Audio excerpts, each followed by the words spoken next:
Thank you so much for that wonderful introduction. Let's give a great big round of applause for the Power Team International and the one and only phenomenal Bill Walsh. Look at your neighbor and say, neighbor, it does not matter how long it took. I hope you feel as good as you look. Now give yourselves a round of applause for coming out today. You could have been anywhere in the world today, but you chose to be here because you have a purpose and you have a passion, you have a mission in life. Is that right? Yes. Say, I do have a mission and a purpose in life.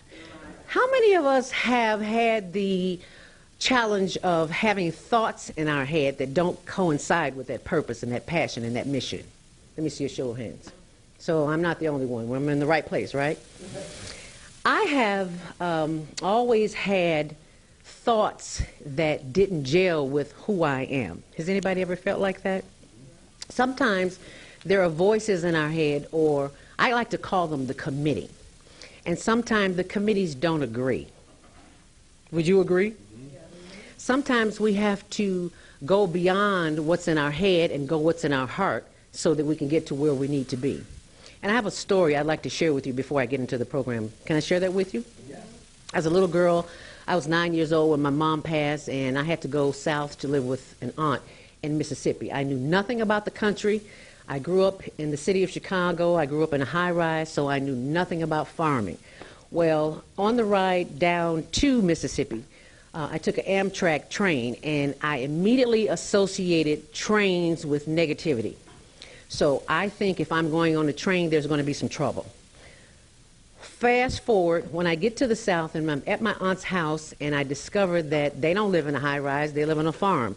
In order for me to eat, I've got to plant my food. Anybody here know anything about farming or gardening? 1 in a million. Lucky you. Well, I discovered that if I wanted to eat, I had to plant. If I want to plant, that's the only way that I'm going to eat.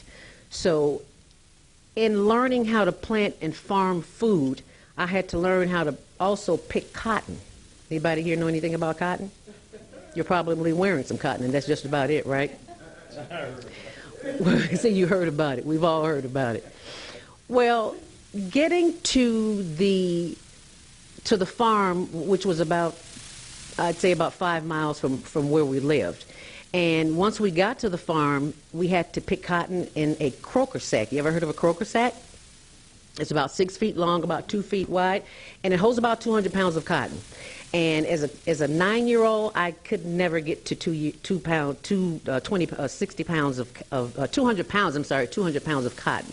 So at the end of the day, when it's time to weigh it in, I'm thinking to myself, I don't know if I'm going to make it. I don't know if I'm going to eat today. So the cotton master, I'd like to call him, says to my aunt, he says, you see that little girl right there? She ain't never going to be nothing. In that phrase he said to me, it planted a seed of fear that I would never be nothing. But I knew deep in my heart I would always be something. I just didn't know how. I didn't know how I would do that. And as I'm growing up, I ran away 3 times, and wound up in the back of my sister's car because I wanted to come back to Chicago. I found a way to quiet those voices.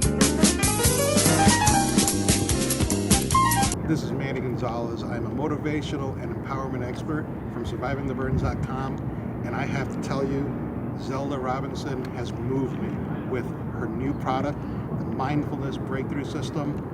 She is a renowned expert in helping individuals overcome and exceed in their lives and dealing with stressful situations and empowerment. I'm telling you now, if you feel that you need help in this area, she is the one to speak to, and this product will help make a difference in your life and overcoming your challenges.